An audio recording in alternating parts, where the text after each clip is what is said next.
नमस्कार दोस्तों, स्वागत है आप सभी का यूपीएससी उत्कर्ष में। मेरा नाम है पूजा द्विवेदी। 5 साल पहले एक डिसीजन आया जिसने कहा कि राम मंदिर भी बनेगा अयोध्या में और एक मस्जिद भी बनेगा। राम मंदिर तो बन गया पर अयोध्या में अभी तक मस्जिद नहीं बना है। 5 सालों में इसके लिए सिर्फ वित्त हमें 90 लाख रुपए तक का रजिस्टर किया गया है, हमने किया है। और साथ ही साथ अगर हम बात करें, बहुत सारी चिंताएं जुड़ी हैं। आखिर क्यों नहीं बन पा रहा है अयोध्या में मस्जिद, इसके बारे में आज हम चर्चा करते हैं। तो यहाँ पे अगर हम देखें, अयोध्या में राम मंदिर निर्माण के बाद मस्जिद के लिए 5 एकड़ ज़मीन आवंटित हुई थी, लेकिन 5 साल बाद भी निर्माण शुरू नहीं हो पाया। लगभग 5 साल पहले सुप्रीम कोर्ट ने अयोध्या में 1992 में ध्वस्त की गई 16वीं सदी की बाबरी मस्जिद के स्थान पर मस्जिद बनाने का आदेश दिया था। दिसंबर 2020 में मस्जिद निर्माण के प्रभारी ट्रस्ट द्वारा इसके भव्य डिज़ाइन का अनावरण किए हुए 4 साल हो गया। किस प्रकार से डिज़ाइन होना है वो सब पता है, पर अभी तक ईंट भी नहीं रखी गई है। जबकि जनवरी में पुराने बाबरी मस्जिद स्थल पर अयोध्या में एक भव्य समारोह में राम मंदिर का उद्घाटन हो गया था। मस्जिद के लिए निर्धारित 5 एकड़ की जगह पर, जो राम जन्मभूमि मंदिर से लगभग 25 किलोमीटर दूरी धन्नीपुर गांव में हरे भरे खेतों के बीच में स्थित है। आप वहां केवल एक सफ़ेद धातु का बोर्ड ही देख सकते हैं जिस पर प्रस्तावित मस्जिद की तस्वीर बनी हुई है।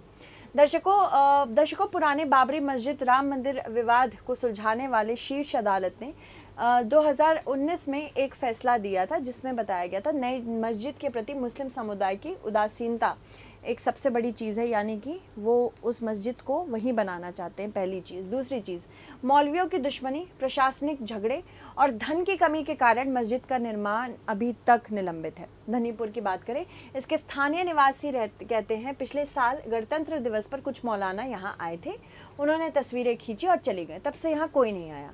हमें नहीं पता कि यहाँ कभी मस्जिद बनेगी भी या नहीं। तो अगर बात करें किस प्रकार से इसका डिज़ाइन है, तो सुन्नी सेंट्रल वक्फ बोर्ड ने अयोध्या में मस्जिद के निर्माण के लिए इंडो इस्लामिक कल्चर फाउंडेशन का गठन किया था। मतलब ये बनेगा इंडो इस्लामिक कल्चर से। इस ट्रस्ट ने 2020 में एक असामान्य डिज़ाइन के साथ अपने मूल ब्लूप्रिंट का अनावरण किया।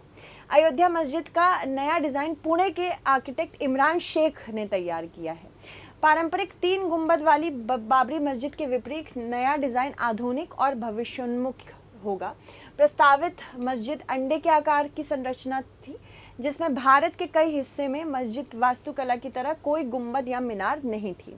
ट्रस्ट ने राज्य द्वारा सुन्नी सेंट्रल वक्फ बोर्ड को आवंटित भूमि पर मस्जिद बनाने की भव्य योजना बनाई। नई संरचना सौर और पवन ऊर्जा जैसी नवीकरणीय ऊर्जा भी प्रदान देगी। तो ये काफ़ी अच्छा, अगर मस्जिद बनता है तो, जो कि ऑफ कोर्स होगा ही कुछ ही सालों में, भले ही धीरे से हो, पर अगर हम बात करें काफ़ी हद तक ये नए डिज़ाइन का होगा, बहुत नए डिज़ाइन का होगा, जो कि एनवायरनमेंट फ्रेंडली भी होगा। इसमें न केवल मस्जिद होगी बल्कि एक अस्पताल भी होगा, सामुदायिक रसोई होगी, पुस्तकालय होगा और एक अनुसंधान केंद्र भी होगा। हालांकि मस्जिद की विकास समिति ने समकालीन डिज़ाइन पर समुदाय की आपत्तियों के बाद डिज़ाइन को अस्वीकार किया। समिति के प्रमुख एवं महाराष्ट्र के भारतीय जनता पार्टी के नेता हाजी अरफात शेख ने कहा कि पहले का डिज़ाइन अंडे के छिलके जैसा दिखता था, मस्जिद जैसा बिल्कुल भी नहीं। पहली योजना के अस्वीकृत हो जाने के बाद ट्रस्ट ने इस वर्ष एक अधिक भव्य और बड़े वैकल्पिक डिज़ाइन की घोषणा की, जो पारंपरिक इस्लामी मस्जिद वास्तुकला के अनुरूप है। मीडिया रिपोर्टों में कहा गया कि जिस मोहम्मद बिन अब्दुल्ला मस्जिद कहा जाएगा, ये नई मस्जिद कहलाएगी। इसमें 5 मीनारें होंगी जो इस्लाम के 5 केंद्रीय सिद्धांतों का प्रतिनिधित्व करेगी। नई मस्जिद ताजमहल से भी बेहतर होगी, ऐसा उनका कहना है। निर्माण कार्य अप्रैल में शुरू होना था, लेकिन अभी तक इसका कोई संकेत दिया नहीं गया है। मस्जिद के अब तक ना बन पाने से सबसे बड़ा कारण समुदाय के बड़े वर्ग की उदासीनता है, जो दान की कमी और परिलक्षित होते हैं। मतलब जितना ट्रस्ट में फंड गया था राम मंदिर के लिए, उतना नहीं आ पाया है। इसके अलावा सुन्नी सेंट्रल वक्फ बोर्ड के अध्यक्ष और ट्रस्ट के मुख्य ट्रस्टी ने भी बताया कि पिछले 4 वर्षों में फाउंडेशन को दान के रूप में मात्र 90 लाख रुपए ही मिले हैं। उन्होंने कहा, लोगों को मस्जिद से कोई लगाव ही नहीं है, उनके लिए इसका कोई खास मतलब नहीं है।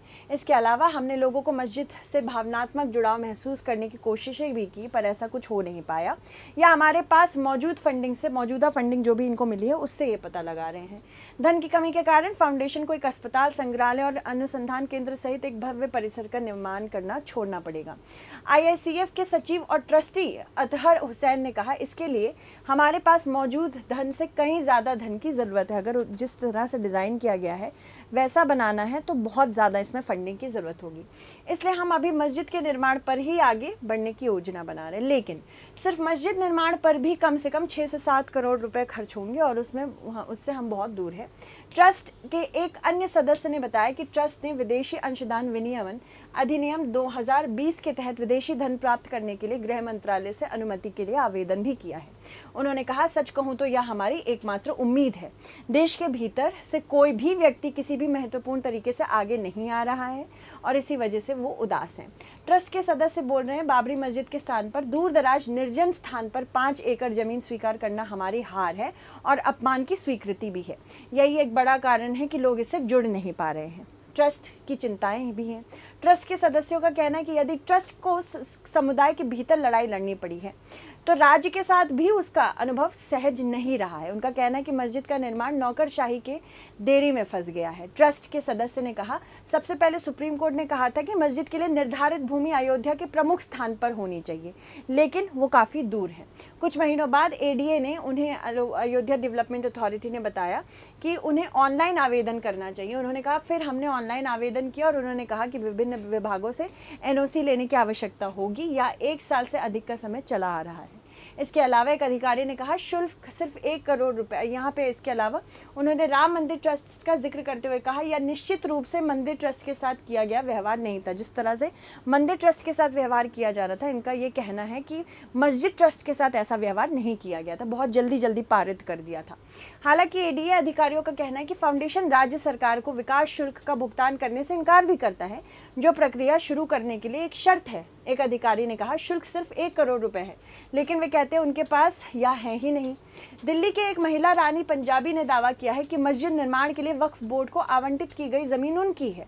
उन्होंने ये भी कहा है कि वह जमीन वापस लेने के लिए सुप्रीम कोर्ट जाएंगी। फारूकी ने उनके बयान को खारिज भी किया है, लेकिन ट्रस्ट के एक अन्य सदस्य ने कहा है कि ऐसे दावे समुदाय को समझाने से के सभी प्रयासों को बेकार कर देते हैं। इसके अलावा क्यों अयोध्या में देश भर में सबसे बड़ी मस्जिद बनने का निर्णय हुआ था? देखो, दशकों से अयोध्या में रामलला की जन्मभूमि पर मंदिर निर्माण एक बड़ा मुद्दा था। 1991 का राम रथ यात्रा हो या बाबरी मस्जिद विध्वंस, देश में अयोध्या एक ज्वलंत मुद्दा रहा है और अभी भी है। उधर कई दशकों से यह मुद्दा कोर्ट कचहरी तक चलता गया। तमाम कोर्ट से होते हुए मामला जब सुप्रीम कोर्ट पहुंचा तो 2019 में सुप्रीम कोर्ट ने कहा कि मंदिर भी बनेगी और मस्जिद भी बनेगी। यह ज़मीन, अगर बात करें, सरकार ने 5 एकड़ ज़मीन सुन्नी वक्फ बोर्ड को मस्जिद बनाने के लिए आवंटित की थी। यह अयोध्या से 25 किलोमीटर दूर है। मस्जिद निर्माण कमेटी ने अब करीब 6 एकड़ ज़मीन खरीदने के बाद 11 एकड़ ज़मीन पर मस्जिद निर्माण करने का निर्णय लिया है। ठीक है, तो दुनिया की सबसे बड़ी कुरान रखने का भी मस्जिद में कुछ इस प्रकार की मस्जिद दिखने वाली थी। इसका यहाँ पे प्रस्ताव भी है। इस मस्जिद के निर्माण के बाद यह निर्णय लिया गया है कि इसमें दुनिया की सबसे बड़ी कुरान को भी रखा जाएगा। मस्जिद का प्रस्तावित नाम पैगंबर मोहम्मद के नाम पर रखने का फैसला किया गया। दिसंबर 2020 में इस मस्जिद की ग्रैंड डिज़ाइन को जारी भी किया गया था। यह भी तय हुआ था कि मस्जिद में दुनिया की सबसे बड़ी कुरान है, जो कि कुरान रखी जाएगी, जो कि 21 फीट ऊंची और 36 फीट चौड़ी होगी। यह 18-18 फीट पर खुलेगा। ठीक है, 18-18 पर। चलिए क्वेश्चन देखते हैं। निम्न कथनों पर विचार करें।